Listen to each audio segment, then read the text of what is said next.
साथियों, अभी हम लोग उपस्थित हैं एग्जाम टूर चैनल पर और आपसे बता दें सुबह से ही अभ्यर्थी तैयारी में लगे हुए थे। तब तक सुप्रीम कोर्ट का फैसला आता है एकाएक कि जो आपका डीएलएड वाला और बीएड वर्सेस यानी डीएलएड वर्सेस बीएड का जो था राजस्थान वाला मुद्दा सुप्रीम कोर्ट में, उसका फैसला आता है कि 1 to 5 के लिए यानी कि प्राथमिक के लिए केवल डीएलएड वाले अभ्यर्थी फॉर्म को अप्लाई करेंगे, यानी कि बीएड वाले नहीं करेंगे। बीएड वाले प्राथमिक से बाहर हो जाएंगे। इश्यू को लेकर 24 तारीख से बिहार में एग्जाम होने वाला है और अभ्यर्थी लगातार इस टेंशन में चल रहे हैं कि बिहार सरकार पर क्या प्रभाव पड़ेगा, बीपीएससी पर क्या प्रभाव पड़ेगा। तो आपसे बता दें, अभी मेरे साथ शिवनंदन भारती सर हैं, हमेशा अभ्यर्थियों के आवाज बनते हैं, आप सबके लिए काम करते हैं। अभी सर के पास पूरा सुप्रीम कोर्ट का जजमेंट का कॉपी है और सर ही से जानेंगे कि अब क्या होगा। क्या एग्जाम टलने की संभावना है, क्या आने वाले एग्जाम भी हो जाएगा तो भी क्या प्रभाव पड़ेगा दूरगामी, इस पर संपूर्ण जानकारी लेंगे। क्या राजस्थान पर केवल प्रभाव पड़ेगा या बिहार और झारखंड पर भी पड़ेंगे, संपूर्ण देश पर पड़ेंगे, इसको लेकर सर से जानकारी लेंगे। सर आपका स्वागत है एग्जाम टूर में। जी बहुत बहुत शुक्रिया आपका भी।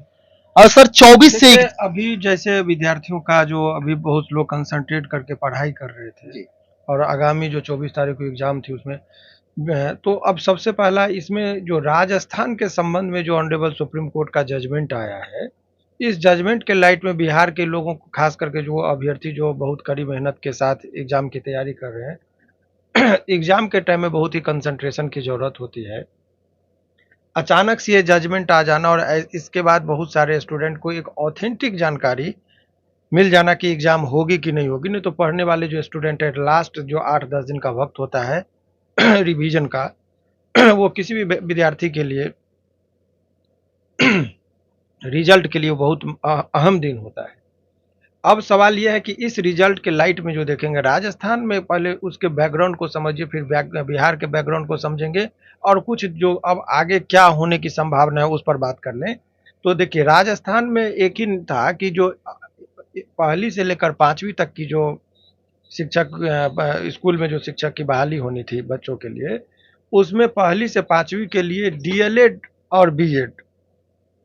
दोनों लोग जो फॉर्म भर रहे थे, तो राजस्थान सरकार का कहना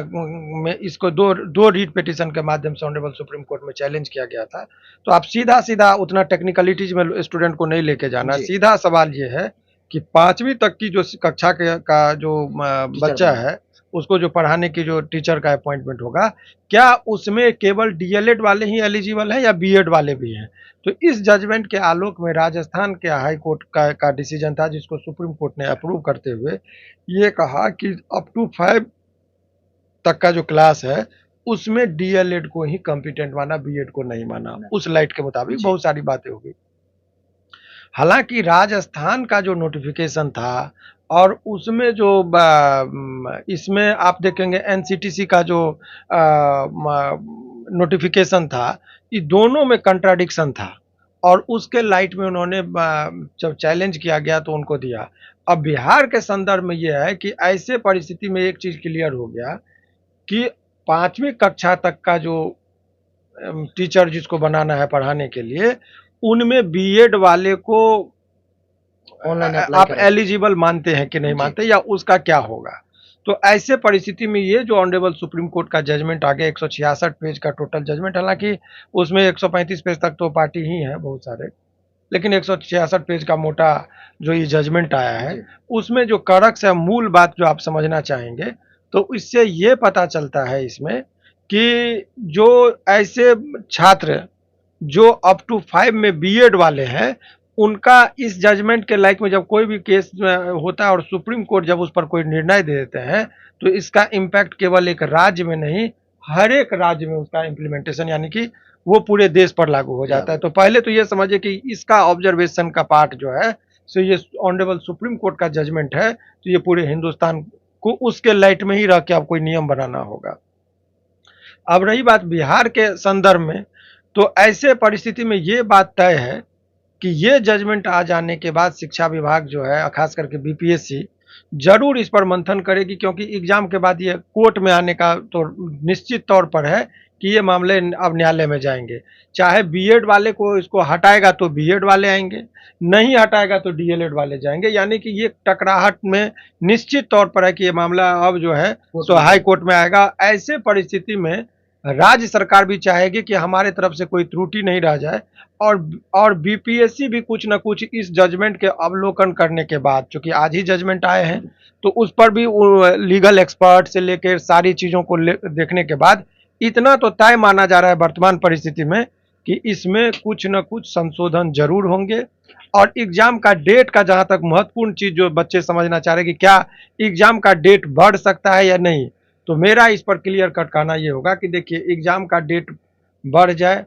तो अच्छी बात है, संभावना पूरी है बढ़ने का, लेकिन जब तक नहीं बढ़ता है तब तक आप ये मान के चलिए कि 24 को एग्जाम होगा। इसीलिए आप अपनी पढ़ाई को प्रभावित ना करें जब तक कि ऑथराइज तरीके से बीपीएससी के साइट पर कोई नोटिफिकेशन नहीं आ जाए। विभिन्न तरह की बातें चलेगी, लास्ट का जो पीरियड होता है पढ़ाई का बहुत महत्व, और ये बात तय है कि ये एग्जाम अब अधेर में लटकता हुआ फिलहाल नजर आ रहा है। वो एग्जाम हो जाने के बाद भी ये रिजल्ट हो जाएगा तो भी किसकी ज्वाइनिंग होगी किसकी नहीं होगी, पूरे होल नोटिफिकेशन का रिवीजन तो अब लगता है कि करना ही पड़ेगा, और अवलोकन करने के बाद हो सकता है बीपीएससी भी इसमें कुछ संशोधन लाए, नोटिफिकेशन, बहुत सारी बातें हैं। लेकिन बहरहाल ये है कि एग्जाम का मुझे लगता है अगले 1-2 दिन में यदि सभी स्टूडेंट अपनी मांग को रखेंगे तो हो सकता है कि ये एक क्लियरिफिकेशन नोटिफिकेशन, जब संशय की स्थिति आ गई है तो बीपीएससी का भी दायित्व बनता है ऐसे परिस्थिति में कि कल या परसों तक वो अपना एक नोटिफिकेशन जारी कर दे कि एग्जाम अपने सही समय पर होंगे, ताकि वो बच्चे जो पढ़ने वाले हैं उनको कोई दुविधा ना हो। तो ये इस में एक यही चीज़ करना होगा कि या तो बीपीएससी स्वतः अपना दे क्लियर कर दे कि ये जो एग्जाम है वो सही समय पर होंगे, या यदि वो सही समय पर नहीं होंगे, टलने वाले हैं, या इसमें कोई संशोधन करने की आवश्यकता है, तो वो भी छात्रों को अवगत करा दे। क्योंकि पूरे बिहार में जितने भी छात्र वर्षों से इस बेरोजगारी के दौर में शिक्षक बनने की जो सपना संजोए हुए हैं, उनका कहीं ना कहीं जो है सो लाइफ और एग्जाम का जो प्रेशर होता है, वो पढ़ने के लिए बैठते होंगे तो कंसंट्रेट नहीं कर पाते होंगे, क्योंकि लगता होगा कि एग्जाम कहीं कैंसिल ना हो जाए। नहीं पढ़ेंगे तो भी बेचैनी कि क्या पता एग्जाम, तो ऐसे में बहुत ही एक्सट्रीम लेवल का मेंटल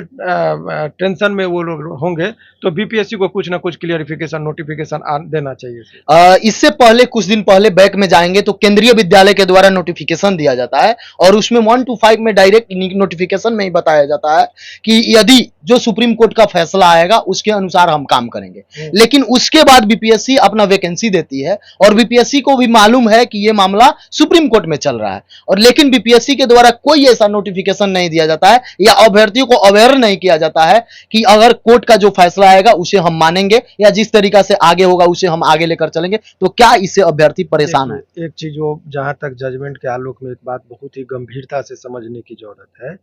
कि ये जो हमारे हिंदुस्तान में जो फेडरलिज्म का जो कंसेप्ट है